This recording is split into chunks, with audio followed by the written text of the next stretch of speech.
মুখস্থ করা লাগবে। বলেছিলাম বান্দা গুনাহ করার ইচ্ছা করে, মনের ভিতরে গুনাহ করার ইচ্ছা জাগছে, কিন্তু গুনাহ তো আমলনামায় লেখা হয় না। গুনাহ করতেছে বান্দা, আল্লাহ তারপরও লিখতে নিষেধ করে যে আমার বান্দা মাপ চাইবে, এরকম বলি নাই জোহর আসর মাগরিবে। কিন্তু নেক করার যদি কোনো বান্দা ইচ্ছা করে নেকি করার, সঙ্গে সঙ্গে আল্লাহর ফেরেশতারা ওই নেকি তার আমলনামায় উঠায় দেয়। শুধু উঠায় দেন, আল্লাহ বলছেন যে ওই নেকিগুলাকে আমি 10 গুণ থেকে 700 গুণ পর্যন্ত বর্ধিত করে দেই। তো আল্লাহ বাঁচাইতে চায়, আল্লাহ কি করে বাঁচাইতে চায় আমাদেরকে, কিন্তু আমরা বাঁচতে চাই না। আমরা আল্লাহর সাথে শরীক করে বসে আছি, আল্লাহর সাথে নাফরমানি করি। হাদিসে কুদসির ভিতরে একটা হাদিস আছে, রাসূলুল্লাহ সাল্লাল্লাহু আলাইহি ওয়াসাল্লাম এরকম বয়ান করতেছেন। কি বয়ান করতেছেন?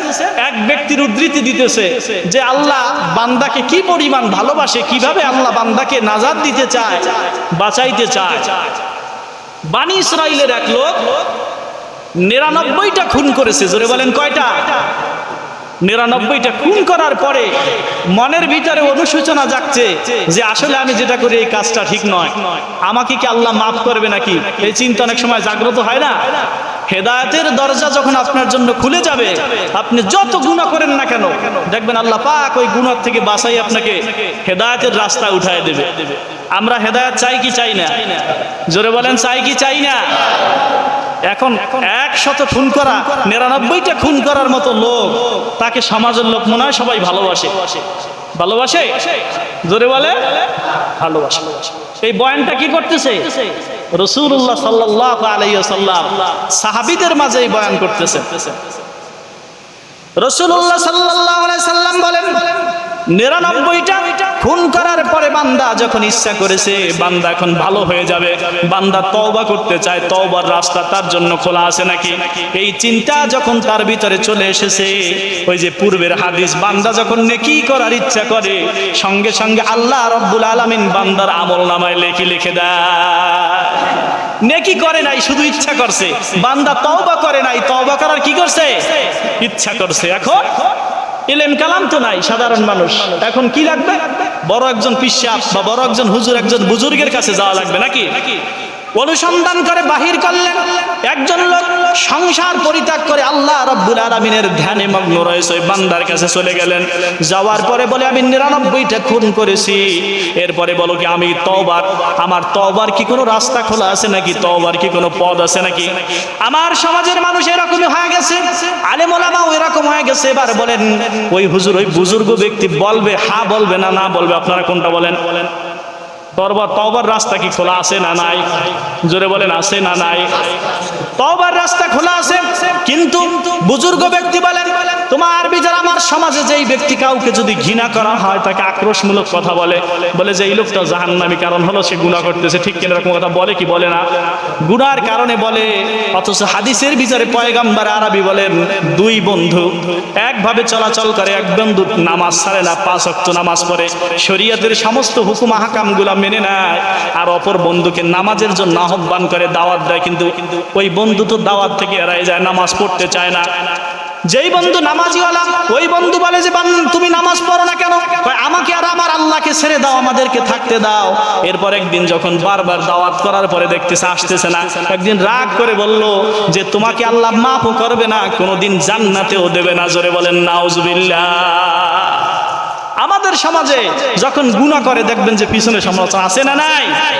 আমার আব্বা জানেরা হাদিসে কুদসির ভিতরে পয়গম্বর আরবি বলেন আপনি গুনাহগারকে ঘৃণা করতে পারবেন না। আপনি ঘৃণা যদি করতে হয় গুনাহটাকে ঘৃণা করেন, কিন্তু গুনাহগারকে ঘৃণা করা যাবে না। এইবার ওই 2 ব্যক্তি, আল্লাহ রাসূল সাল্লাল্লাহু আলাইহি ওয়াসাল্লাম 2 ব্যক্তি ইন্তেকাল করছে, আল্লাহ দুজনকে দাঁড় করায় দিয়েছেন। এইবার দাঁড় করায় দেওয়ার পরে ওই বুজুর্গ ব্যক্তি যে নামাজ কোনোদিন বাদ দেয় নাই, ওকে ডাক দিয়া বলে যে আমি আল্লাহ রাব্বুল আলামিনের রহমতের উপরে খবরদারি করার ক্ষমতাটা তোমাকে কে দান করছে? আমি আল্লাহর রহমতের দরিয়া যে কত বড় মাফ করতে পারি না না পারি, আমি আল্লাহ চাইলে মাফ করতে পারি কি পারি না, এই খবরদারি তোমাকে কে করতে বলেছে যে আল্লাহ তোমাকে মাফও করবে না, জান্নাতেও দেবে না?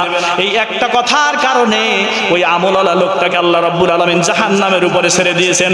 আর ওই যেই ব্যক্তি আমল করে নাই, ওই ব্যক্তিকে আল্লাহ রাব্বুল আলামিন জান্নাতের মাকামে পৌঁছায় দিয়েছেন। কথা বুঝতেছেন আমার? যদি আপনি কথা বলেন তাহলে আল্লাহ বলে ওরে কে এই ক্ষমতা কে দিয়েছে? মাফ করার দায়িত্ব আমার। আমি আল্লাহ মাফ করতে পারি। কে বলছে যে মাফ করবেন আল্লাহ তোমাকে? এই খবরদারি আমি আল্লাহর ব্যাপারে কথা বলতে তোমাকে কে বলছে?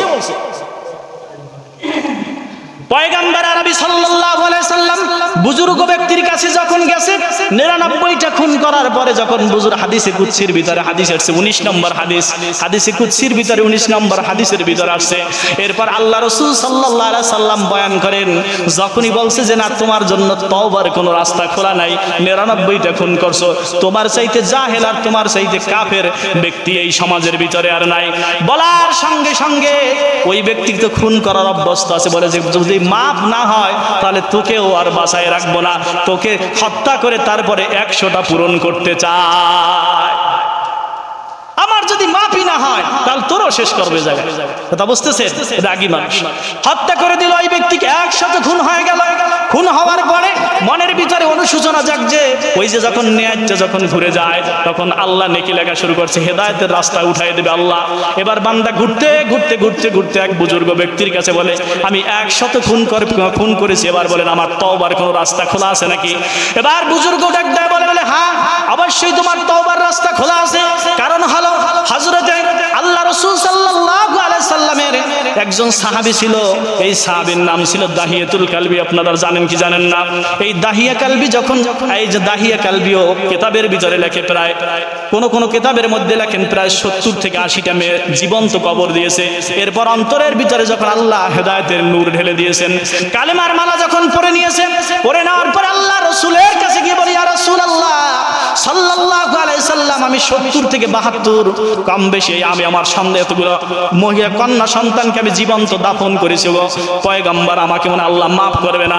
আল্লাহ রাব্বুল আলামিনের রাসূল তখন দাহিয়া কালবিকে ডাক দিয়ে বললেন, দাহিয়া কালবি তুই আমার হাতে হাতটা রেখে শুধু পড় লা ইলাহা ইল্লাল্লাহু মুহাম্মাদুর রাসূলুল্লাহ সাল্লাল্লাহু আলাইহি ওয়াসাল্লাম। এমন তওবাটা কবুল করছেন। কিতাবের ভিতরে লেখে দাহিয়া কালবি এত কান্না করত নিজের গুনাহের জন্য, যার কারণে আল্লাহ তার মাকামটা এমন পৌঁছায় দিয়েছে। হযরতে জিবরাইল 2 সূরাতে দুনিয়ার জমিনে আসতেন। হযরতে আবু বকরের সূরাতে সাহাবীদের ভিতরে মর্যাদা সম্পন্ন সাহাবীর নাম হলো হযরতে আবু বকর। জোরে বলেন ঠিক কি না?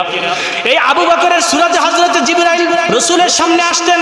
যখন আবু বকর মজলিসে বসে থাকতেন তখন ওই দাহিয়া কালবির সূরাত ধরে হযরতে জিবরাইল আসতেন, আর দাহিয়া কালবি যদি বসে থাকতেন তাহলে আবু বকরের সূরাত ধরে আসতেন। তাহলে বোঝা গেল আবু বকর যেহেতু শ্রেষ্ঠ সাহাবী, তার মর্যাদা বেশি, তার সূরাত ধরে জিবরাইল জমিনে আসে। আবু বকরের সমপর্যায়ে হযরতে দাহিয়া কালবি চলে গিয়েছে, ঠিক কিনা? গুনাহ আপনি করতেই পারেন, গুনাহ করার পরে আপনি কি করবেন? তওবা করবেন, আত্মসমালোচনা করবেন। সমালোচনা করা গুনাহ, কিন্তু আত্মসমালোচনা করা নবীদের খাসলাত। প্রত্যেক নবীর আত্মসমালোচনা করছে। আত্মসমালোচনা যখন করবেন আপনি তখন নিজের ভুল পেয়ে যাবেন। আত্মসমালোচনা মানে কি? নিজেকে নিজে চিন্তা করা, নাকি নিজের গুনাহ সম্পর্কে চিন্তা করা। আহারে আমি এই কাজটা করলাম, এটা তো ঠিক হইল না। এটা যখন আপনি করবেন, এটা প্রত্যেক নবীরাই চিন্তা করতেন, আমার এই কাজটা মনে হয় হয়তোবা ঠিক হলো না। এই এরকম চিন্তা যখন করবেন আপনি দেখবেন যে আপনি আর ভুল পথে যাবেন না, গুনাহের পথে যাবেন। কালেমার দামটা কত? আল্লাহ রাসূল সাল্লাল্লাহু আলাইহি সাল্লাম হাদিসে কুদসির ভিতর আরো একটা হাদিস আছে, আল্লাহ রাসূলের এই যখন কিয়ামতের ময়দান কায়েম হয়ে যাবে, আল্লাহ বান্দাকে কিভাবে বাঁচাইতে চায়, আল্লাহ ডাক দিয়ে যখন আমলনামা ইকরা কিতাবাকা কাফা বিনাফসিকা ইয়াউমা আলাইকাল হাসিবা, বান্দার আমলনামা যখন হাতের উপরে দিবে, কিতাবের ভিতরে লেখে চোখের পাওয়ার যতদূর পর্যন্ত যায় ওর আমলনামা অতদূর পর্যন্ত দেখা যাবে কোনো নেক আমল নাই। এবার আল্লাহ রাব্বুল আলামিন ডাক দিয়ে বলবেন, এ বান্দা তোমার উপরে আমার ফেরেশতা কি জুলুম করছে নাকি? তুমি এই গুনাহ করো নাই, কিন্তু গুনাহটা লেখছে আমার ফেরেশতা, এরকম কোন অভিযোগ তোমার আছে নাকি? বলবে যে না রব্বুল আলামিন, এরকম কোন অভিযোগ আমার নাই। তার কারণ হলো আমি যা করছি আমি সব আমার স্বচক্ষে দেখতে পাইতেছি। আল্লাহ রাব্বুল আলামিন বলবেন, তাহলে বলে তুমি বলো দেখি, তুমি এবার যে গুনাহ করেছো এই গুনাহের কারণে তুমি যে শাস্তিটা পাবা এটা তোমার উপরে জুলুম হবে নাকি? বলে যে না, এটাও হবে না। আমাকে যদি জাহান্নামে দাও তাতেও কোনো আমার আফসোস নাই, কারণ আমি যেই গুনাহ করছি গুনাহের কারণে আমার শাস্তি জাহান্নাম হওয়া আমার উচিত। বান্দা ওখানেও বিনয়ী ভাব। আল্লাহ বলবে কোনো কমপ্লেন আছে? না, কোনো কমপ্লেন নাই, আল্লাহ ঠিকই লেখছে ফেরেশতা। আল্লাহ রাব্বুল আলামিন বলবে, বান্দা তোমার এত আমলনামার বিচার আমি আল্লাহর কাছে একটা আমল আছে, ছোট্ট একটা আমি আল্লাহর কাছে আমল আছে, ওই আমলটার সাথে পরিমাপ করবা নাকি? তখন ওই বান্দা ডাক দিয়ে বলবে, রব্বুল আলামিন আমার গুনাহের প্রত্যেকটা পাতাগুলো এত বড়, যত দূর আমার দৃষ্টি যায় সব আমার গুনাহের খাতা। রব্বুল আলামিন একটা আমল দিয়ে আমি কি করব? ওই একটা আমল দিয়ে তো আমার বাঁচার কোনো রাস্তা নাই।